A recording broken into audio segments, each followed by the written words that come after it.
Chapter 19.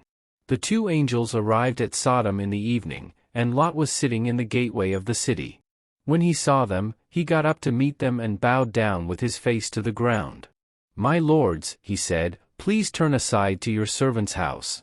You can wash your feet and spend the night and then go on your way early in the morning." "No," they answered, "we will spend the night in the square." But he insisted so strongly that they did go with him and entered his house. He prepared a meal for them, baking bread without yeast, and they ate. Before they had gone to bed, all the men from every part of the city of Sodom, both young and old, surrounded the house. They called to Lot, "Where are the men who came to you tonight? Bring them out to us so that we can have sex with them." Lot went outside to meet them and shut the door behind him and said, "No, my friends. Don't do this wicked thing. Look, I have two daughters who have never slept with a man. Let me bring them out to you, and you can do what you like with them.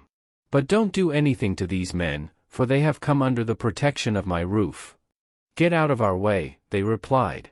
"This fellow came here as a foreigner, and now he wants to play the judge. We'll treat you worse than them."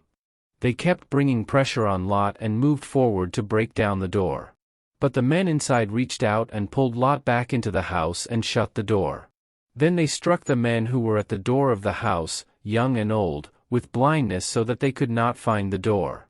The two men said to Lot, "Do you have anyone else here, sons-in-law, sons or daughters, or anyone else in the city who belongs to you? Get them out of here, because we are going to destroy this place. The outcry to the Lord against its people is so great that he has sent us to destroy it." So Lot went out and spoke to his sons-in-law, who were pledged to marry his daughters. He said, "Hurry and get out of this place, because the Lord is about to destroy the city." But his sons-in-law thought he was joking. With the coming of dawn, the angels urged Lot, saying, "Hurry. Take your wife and your two daughters who are here, or you will be swept away when the city is punished." When he hesitated, the men grasped his hand and the hands of his wife and of his two daughters and led them safely out of the city, for the Lord was merciful to them. As soon as they had brought them out, one of them said, "Flee for your lives. Don't look back, and don't stop anywhere in the plain. Flee to the mountains or you will be swept away." But Lot said to them, "No, my lords, please. Your servant has found favor in your eyes, and you have shown great kindness to me in sparing my life. But I can't flee to the mountains, this disaster will overtake me, and I'll die. Look, here is a town near enough to run to, and it is small. Let me flee to it, it is very small, isn't it? Then my life will be spared." He said to him, "Very well, I will grant this request too, I will not overthrow the town you speak of. But flee there quickly, because I cannot do anything until you reach it." That is why the town was called Zor. By the time Lot reached Zor, the sun had risen over the land.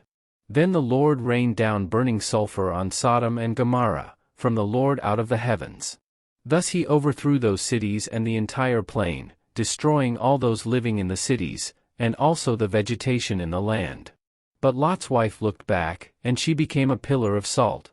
Early the next morning Abraham got up and returned to the place where he had stood before the Lord. He looked down toward Sodom and Gomorrah, toward all the land of the plain, and he saw dense smoke rising from the land, like smoke from a furnace.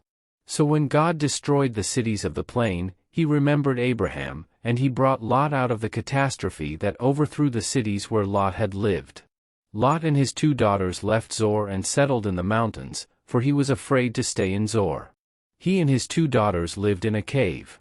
One day the older daughter said to the younger, "Our father is old, and there is no man around here to give us children, as is the custom all over the earth. Let's get our father to drink wine and then sleep with him and preserve our family line through our father." That night they got their father to drink wine, and the older daughter went in and slept with him. He was not aware of it when she lay down or when she got up. The next day the older daughter said to the younger, "Last night I slept with my father. Let's get him to drink wine again tonight, and you go in and sleep with him so we can preserve our family line through our father." So they got their father to drink wine that night also, and the younger daughter went in and slept with him. Again he was not aware of it when she lay down or when she got up. So both of Lot's daughters became pregnant by their father. The older daughter had a son, and she named him Moab. He is the father of the Moabites of today. The younger daughter also had a son, and she named him Ben-Ammi. He is the father of the Ammonites of today. Chapter 20. Now Abraham moved on from there into the region of the Negev and lived between Kadesh and Shur. For a while he stayed in Gerar, and there Abraham said of his wife Sarah, "She is my sister." Then Abimelech king of Gerar sent for Sarah and took her. But God came to Abimelech in a dream one night and said to him, "You are as good as dead because of the woman you have taken. She is a married woman." Now Abimelech had not gone near her, so he said, "Lord, will you destroy an innocent nation? Did he not say to me, 'She is my sister,' and didn't she also say, 'He is my brother'? I have done this with a clear conscience and clean hands." Then God said to him in the dream, "Yes, I know you did this with a clear conscience, and so I have kept you from sinning against me. That is why I did not let you touch her. Now return the man's wife, for he is a prophet, and he will pray for you and you will live. But if you do not return her, you may be sure that you and all who belong to you will die." Early the next morning Abimelech summoned all his officials, and when he told them all that had happened, they were very much afraid. Then Abimelech called Abraham in and said, "What have you done to us? How have I wronged you that you have brought such great guilt upon me and my kingdom? You have done things to me that should never be done." And Abimelech asked Abraham, "What was your reason for doing this?" Abraham replied, "I said to myself, 'There is surely no fear of God in this place, and they will kill me because of my wife. Besides, she really is my sister, the daughter of my father though not of my mother, and she became my wife. And when God had me wander from my father's household, I said to her, "This is how you can show your love to me. Everywhere we go, say of me, 'He is my brother.'" Then Abimelech brought sheep and cattle and male and female slaves and gave them to Abraham, and he returned Sarah his wife to him. And Abimelech said, "My land is before you. Live wherever you like." To Sarah he said, "I am giving your brother 1,000 shekels of silver. This is to cover the offense against you before all who are with you. You are completely vindicated."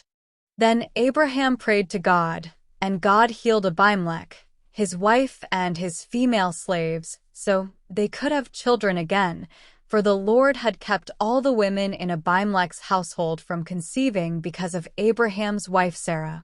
Chapter 21. Now the Lord was gracious to Sarah as he had said, and the Lord did for Sarah what he had promised. Sarah became pregnant and bore a son to Abraham in his old age, at the very time God had promised him. Abraham gave the name Isaac to the son Sarah bore him. When his son Isaac was 8 days old, Abraham circumcised him, as God commanded him. Abraham was 100 years old when his son Isaac was born to him. Sarah said, "God has brought me laughter, and everyone who hears about this will laugh with me." And she added, "Who would have said to Abraham that Sarah would nurse children? Yet I have borne him a son in his old age." The child grew and was weaned, and on the day Isaac was weaned Abraham held a great feast.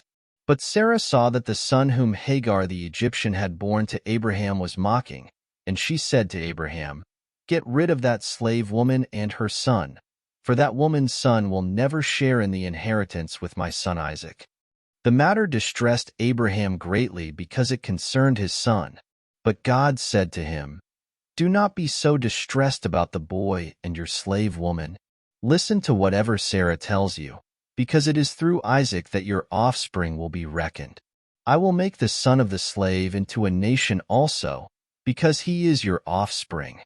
Early the next morning Abraham took some food and a skin of water and gave them to Hagar. He set them on her shoulders and then sent her off with the boy. She went on her way and wandered in the desert of Beersheba. When the water in the skin was gone, She put the boy under one of the bushes. Then she went off and sat down about a bowshot away, for she thought, I cannot watch the boy die. And as she sat there, she began to sob. God heard the boy crying, and the angel of God called to Hagar from heaven and said to her, What is the matter, Hagar?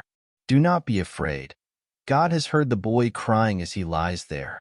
Lift the boy up and take him by the hand, for I will make him into a great nation. Then God opened her eyes, and she saw a well of water. So she went and filled the skin with water and gave the boy a drink. God was with the boy as he grew up. He lived in the desert and became an archer. While he was living in the desert of Paran, his mother got a wife for him from Egypt. At that time Abimelech and Phicol, the commander of his forces, said to Abraham, God is with you in everything you do. Now swear to me here before God that you will not deal falsely with me or my children or my descendants. Show to me, in the country where you now reside as a foreigner, the same kindness I have shown to you. Abraham said, I swear it. Then Abraham complained to Abimelech about a well of water that Abimelech's servants had seized. But Abimelech said, I don't know who has done this. You did not tell me, and I heard about it only today. So Abraham brought sheep and cattle and gave them to Abimelech, and the two men made a treaty. Abraham set apart 7 ewe lambs from the flock, and Abimelech asked Abraham, What is the meaning of these 7 ewe lambs you have set apart by themselves? He replied, Accept these 7 lambs from my hand as a witness that I dug this well. So that place was called Beersheba, because the two men swore an oath there. After the treaty had been made at Beersheba, Abimelech and Phicol, the commander of his forces, returned to the land of the Philistines. Abraham planted a tamarisk tree in Beersheba, and there he called on the name of the Lord, the eternal God. And Abraham stayed in the land of the Philistines for a long time. We have covered today chapters 19, 20, and 21. To be continued.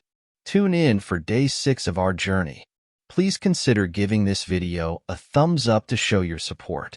Additionally, please follow, subscribe, and share to help us spread the good news together. Feel free to comment and let us know which country or city you're tuning in from.